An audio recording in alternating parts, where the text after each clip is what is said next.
Assalamualaikum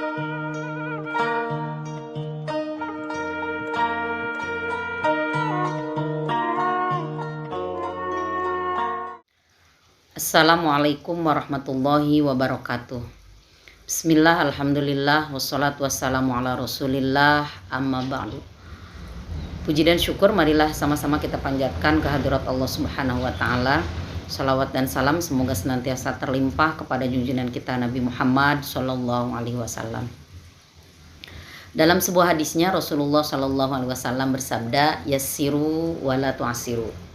Buatlah mudah, jangan mempersulit. Hadis riwayat Imam Bukhari.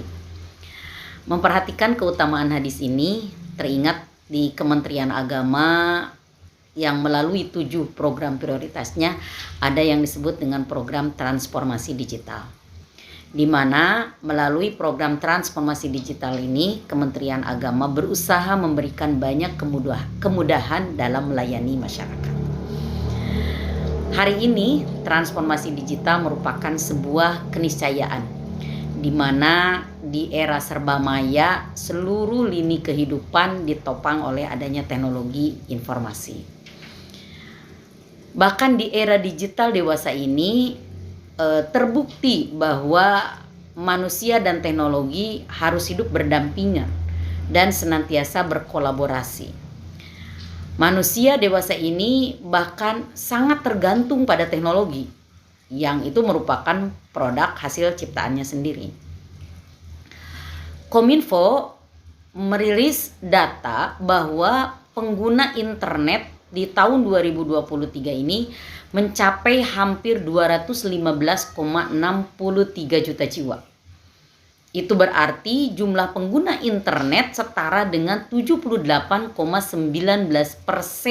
dari total populasi jumlah penduduk di Indonesia. Kementerian Agama melalui Gusmen, Menteri Agama kita, dalam beberapa kesempatan menjelaskan bahwa transformasi digital di Kementerian Agama adalah sebuah keharusan.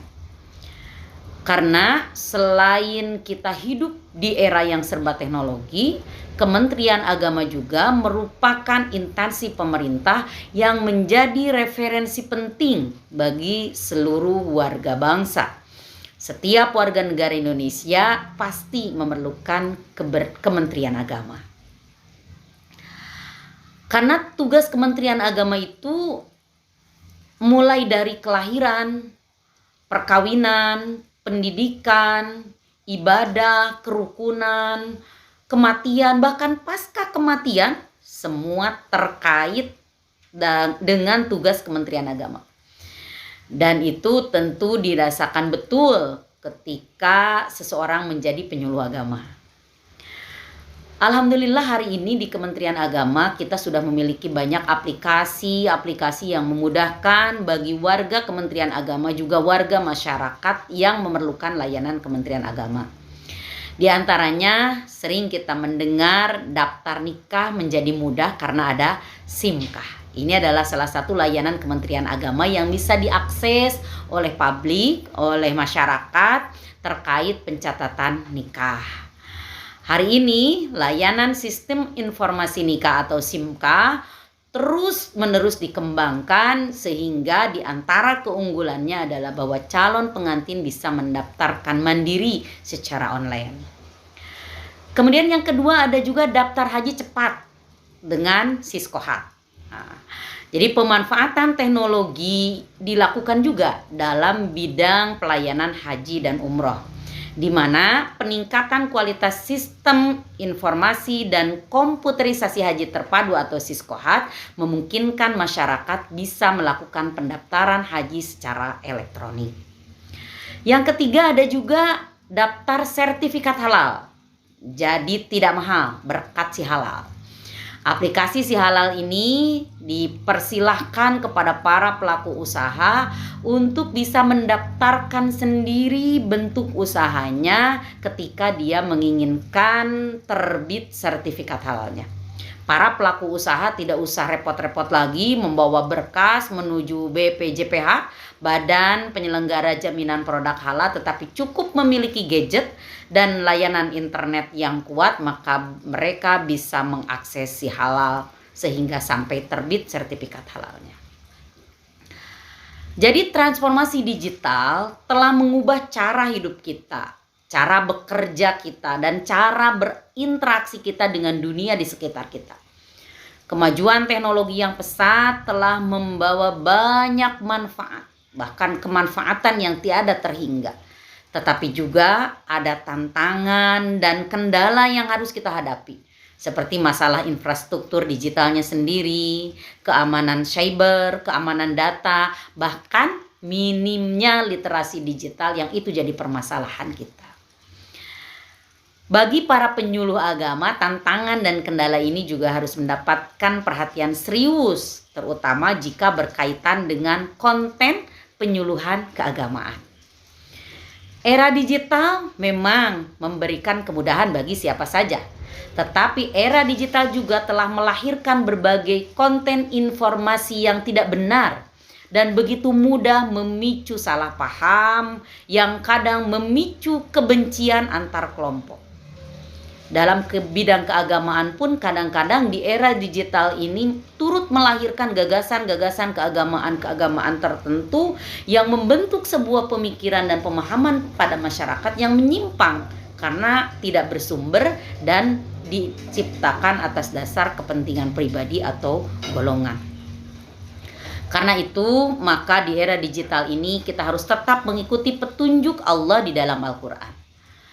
Di dalam Al-Quran, Allah Subhanahu wa Ta'ala memberikan rambu-rambu. Yang pertama yaitu tabayun. Kewajiban kita melakukan tabayun terhadap setiap berita yang kita terima. Di Quran surat Al-Hujurat ayat 6, Allah Subhanahu wa Ta'ala berfirman, "Ya ayyuhalladzina amanu in ja'akum fasikun binaba'in fatabayyan." Wahai orang-orang yang beriman, jika datang kepadamu orang fasik membawa suatu berita, maka periksalah dengan teliti. Jadi proses tabayun ini pada dua hal, yaitu pada si pembawa berita dan isi berita itu sendiri. Budaya tabayun akan mampu menekan penyebaran tersebarnya berita hoax atau berita bohong di masyarakat. Yang kedua, larangan menghina, mencemooh, dan mengakui adanya kelebihan dan kekurangan orang lain, juga mengakui adanya perbedaan di antara kita. Di Quran surat Al-Hujurat ayat 11, Allah Subhanahu wa Ta'ala berfirman, "Ya ayyuhalladzina amanu la yashar qaumun min qaumin asa ayyakunu khairam minhum wala nisa'um min nisa'in asa ayyakunna khairam minhunna wala talmizu anfusakum wala tanabazu bil alqab." Wahai orang-orang yang beriman, janganlah suatu kaum mengolok-olok kaum yang lain, karena boleh jadi mereka yang diperolok-olokkan lebih baik daripada mereka yang mengolok-olok. Dan jangan pula perempuan-perempuan mengolok-olok perempuan lain, karena boleh jadi perempuan yang diperolok-olokkan itu lebih baik daripada perempuan yang mengolok-olok. Janganlah kamu saling mencela satu sama lain, dan janganlah saling memanggil dengan gelar-gelar yang buruk. Setiap hal yang berbeda tidak boleh dijadikan alat untuk saling merendahkan dan mengklaim diri kita yang paling benar. Tidak boleh pula untuk memproduksi ghibah yang menggiring opini orang lain untuk menerima informasi bohong sebagai sebuah kebenaran. Yang ketiga, khusus dalam konteks ajaran agama, larangan mengikuti faham atau pemikiran tanpa ada pengetahuan atas faham atau pemikiran tersebut. Di Quran surat Al-Isra ayat 36, Allah Subhanahu wa Ta'ala berfirman, "Wala takfu ma laisa laka bihi ilmun, innas sam'a wal basara wal fuada kullu ulaika kana anhu mas'ula." Janganlah engkau mengikuti sesuatu yang tidak engkau ketahui.